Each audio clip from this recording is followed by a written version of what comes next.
নিচের কোন পর্বতমালাকে 5 ট্রেজার্স অফ গ্রেট শো বলা হয়? Answer option C, Kanchenjunga. Next, নিম্নলিখিত কোন বিদেশি দেশটি আন্দামান দ্বীপপুঞ্জের সবচেয়ে কাছে অবস্থিত?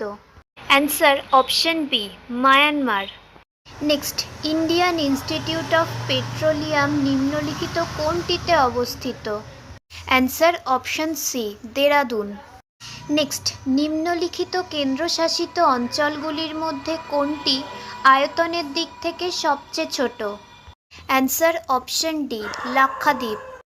নেক্সট, নিচের কোন অঞ্চলটি অরুণাচল প্রদেশের সাথে সীমান্ত ভাগ করে না? Answer option D, Manipur. Next, নিম্নলিখিত কোন উচ্চভূমি তেলেঙ্গানা মালভূমির অংশ নয়? অ্যান্সার অপশন এ, আরাবল্লী। নেক্সট, তারিখ ই মুবারক শাহী এর লেখক ইয়াহিয়া বিন আহমেদ সিরহিন্দি এর যুগে বাস করতেন? Answer option C, Sayyid. Next, নিম্নলিখিত দিল্লি সুলতানদের মধ্যে কে বাজার নিয়ন্ত্রণ ব্যবস্থা প্রবর্তনের জন্য পরিচিত? Answer option C, Alauddin Khilji.